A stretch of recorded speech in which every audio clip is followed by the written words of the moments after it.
दिन की बात है। रामपुर गांव में सोहन नाम का एक आदमी अपनी बेटी मीना के साथ रहता था।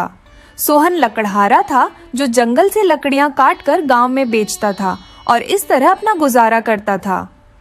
सोहन एक बहुत ही मासूम और सच्चा इंसान था, जबकि उसकी बेटी मीना बहुत ही सुंदर और बुद्धिमान थी। बेटी चलो, मैं जंगल की ओर जा रहा हूँ लकड़ी काटने। शाम तक घर लौट आऊंगा। पिताजी, मैंने आपसे कितनी बार कहा है कि अब आपकी उम्र हो चुकी है, आप यह काम क्यों करते हो? आप अब थोड़ा आराम करो। देखिए, मैं सिलाई का काम कर रही हूँ, हमारे घर का गुजारा हो जाएगा। बेटी, तुम अब काफी बड़ी हो गई हो और समझदार भी, लेकिन एक बात बतानी है, तुमसे कुछ समय बाद तुम्हारी शादी करनी होगी। इसके लिए हमें पैसे जुटाने पड़ेंगे और वह हरामखोर जमींदार, उसका भी तो कर्ज चुकाना है। मैं रात दिन यही सोचता हूँ कि कहीं वह जमींदार हमारे घर ना आ जाए। वह आदमी बहुत खतरनाक है। अगर हमने उसके पैसे समय पर नहीं लौटाए तो वह हमें किसी भी हालत में छोड़ने वाला नहीं है। पिताजी, आप चिंता मत कीजिए, मैं भी अब सिलाई के काम में और मेहनत करूंगी। अब से ऐसे ही कड़ी मेहनत करके पैसा जमा करूंगी और हम उस जमींदार का कर्ज चुकाएंगे। आप देखिए, हम इस समस्या को जरूर हल करेंगे। सोहन बिना कुछ कहे चुपचाप अपने काम पर निकल जाता है। वह जंगल की ओर बढ़ता है और लकड़ियां काटने चला जाता है। ऐसे ही शाम हो जाती है। मीना सोहन से कहती है, पिताजी, आप किसी से पैसे उधार क्यों नहीं ले लेते? अगर आप किसी से कुछ पैसे उधार लेते हैं तो हम जमींदार को आसानी से पैसे लौटा सकते हैं। पर बेटी, हमें पैसे कौन देगा? मेरा कोई ऐसा अमीर दोस्त नहीं है जो मुझे इतनी बड़ी रकम उधार दे सके। हम किससे पैसे मांगेंगे? सोहन काफी मजबूर था। उसे समझ नहीं आ रहा था कि वह जमींदार का कर्ज कैसे चुकाए। दूसरे दिन सोहन जंगलों में लकड़ी काटने जाता है। वहाँ उसे बीच रास्ते पर एक आदमी मिलता है। वह सोहन से कहता है, अरे भाई साहब, क्या कर रहे हो तुम यहाँ? भैया, मैं एक लकड़हारा हूँ और मैं इसी गांव में रहता हूँ। मैं बस यहाँ लकड़ी काटने आया था।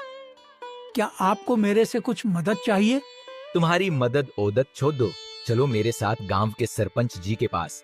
अब वह तुम्हें कड़ी से कड़ी सजा देंगे। सजा पर क्यों? भाई साहब, ऐसा क्या किया है मैंने जो मुझे सजा मिलेगी? मैं तो बस एक साधारण लकड़हारा हूँ। लकड़ियाँ काटकर गांव में बेचता हूँ और उसी से मेरे घर का गुजारा होता है। क्यों तुम नहीं जानते कि सरपंच जी ने जंगलों से लकड़ी काटने से मना किया है? अब सरपंच जी तुम्हें कड़ी सजा देंगे। चलो सरपंच जी के पास चलो। पर भैया, ये काम तो मैं पिछले कई सालों से कर रहा हूँ। और भैया, अगर मैं ये काम बंद कर दूंगा तो हमारा घर कैसे चलेगा? हमें 2 वक्त की रोटी मिलती है, वह भी नसीब नहीं होगी।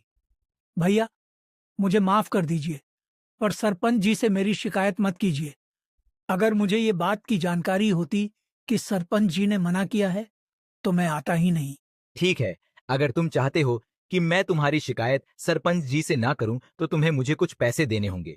अगर तुम मुझे पैसे नहीं दोगे तो मैं सरपंच जी से तुम्हारे बारे में सारी बात कह दूंगा। पर भैया, मैं कहाँ से पैसे लाऊंगा? मैंने आपको बताया था, मैं काफी गरीब हूँ। मैं कहाँ से पैसे लाऊंगा? तुम मुझे काफी भोले और नेक इंसान लगते हो। एक काम करो, तुम मुझे कल तक पैसे लौटा दो। कल मैं इस समय इस जगह पर मिलूंगा। तुम कल यहाँ आकर सारे पैसे लौटा दो, वरना देख लेना। सोहन काफी घबरा जाता है और घर की ओर लौट जाता है। दरअसल वह सरपंच जी का आदमी एक चोर था जो भोले भाले गांव वालों को डरा धमाका कर पैसे लूटता था। क्या हुआ पिताजी, आप क्यों इतने चिंतित लग रहे हैं?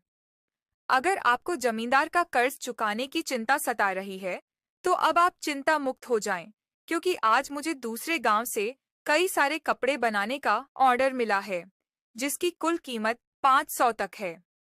तो अब पैसे आते ही हम जमींदार को उसके सारे पैसे लौटा देंगे। वाह बेटी, तुम अब इतनी समझदार हो गई हो कि तुमने मेरे सर से इतना बड़ा बोझ हटा दिया। मैं बहुत भाग्यशाली हूँ कि मेरे पास तुम्हारी जैसी बेटी है। पर बेटी, आज एक नई परेशानी मेरे सर आकर खड़ी हो गई है।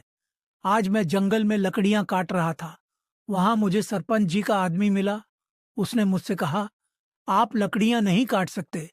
अगर आपने लकड़ियां काटी हैं तो आपको उन्हें पैसे देने होंगे, और अगर आपने पैसे नहीं दिए तो वह आदमी सरपंच जी से मेरी शिकायत कर देगा और मुझे उम्र भर की सजा दिलवाएगा। क्या यह कहाँ का न्याय है पिताजी? गांव में तो लोग काफी समय से लकड़ी काटा करते हैं। ये नया नियम कब सरपंच ने बना दिया, जिसके बारे में हमें खबर तक नहीं है? पिताजी, मैं कल सरपंच जी से इस बारे में बात करने जाऊंगी। सरपंच जी, यह कौन सा नया नियम है? अगर हम जंगलों से लकड़ियां काटते हैं तो हमें उनके पैसे देने होंगे। गांव में कई लोग लकड़ी काटकर गांव में बेचते हैं, तभी जाकर उन्हें 2 वक्त की रोटी नसीब होती है, और आप उस चीज के लिए पैसे की मांग कर रहे हैं। इससे तो आप हमारे और गांव के लोगों की रोजी रोटी छीन रहे हैं। यह तो बिल्कुल गलत है। तुम क्या कह रही हो बेटी? ये हमने कब कहा कि जंगलों से लकड़ी काटने के पैसे लगेंगे? कल जंगल में आपके एक आदमी ने मेरे पिताजी से कहा, और यह भी कहा कि हमें कुछ पैसे देने होंगे।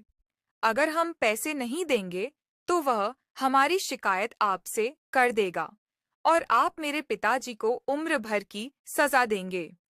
क्या यह सच है? नहीं बेटी, मैंने तो ऐसा कोई नियम नहीं बनाया है। एक काम करते हैं, कल हम सब गांव वाले उस जंगल की ओर चलते हैं। मैं भी तो देखूं कौन वे हरामखोर है जो मेरा नाम लेकर गांव वालों से पैसे की मांग कर रहा है। हाँ सरपंच जी, इसने मुझसे भी पैसे मांगा था। दूसरे दिन सरपंच जी, सोहन, मीना और गांव के सभी लोग जिनसे उस आदमी ने पैसे मांगे थे, सब मिलकर जंगल की ओर चल पड़ते हैं। अरे रमेश, तुम यहाँ? अच्छा, तो तुम हो जो गांव वालों से लकड़ियां काटने के बदले में पैसे मांग रहे हो? क्यों रमेश, तुम ऐसा क्यों कर रहे हो? मैंने तुम पर कितना भरोसा करके तुम्हें अपने साथ काम पर रखा था, ये सोचकर कि तुम गांव वालों की मदद करोगे और जंगलों की देखभाल भी। लेकिन तुमने तो मेरा भरोसा तोड़ दिया। रमेश, मुझे तुमसे यह उम्मीद नहीं थी। मुझे माफ कर दीजिए सरपंच जी, मैं लालच में आ गया था। अब से मैं ऐसी गलती नहीं करूंगा, मुझे माफ कर दीजिए। माफी मांगने का वक्त अब गया रमेश। तुमने गांव वालों को मेरा नाम लेकर डरा धमकाकर लूटा है। तुम्हें ऐसा नहीं करना चाहिए था। मैंने तुम पर भरोसा किया था और तुमने उस भरोसे को तोड़ा है। अब तुम मेरे साथ काम नहीं करोगे। मैं तुम्हें इस बात की कड़ी सजा दूंगा ताकि तुम्हें और दूसरों को यह सीखने का मौका मिले कि गलत काम का कोई भी परिणाम होता है। वह आदमी सारे गांव वालों को उनके पैसे लौटा देता है। अब गांव वाले अपना काम बड़ी खुशी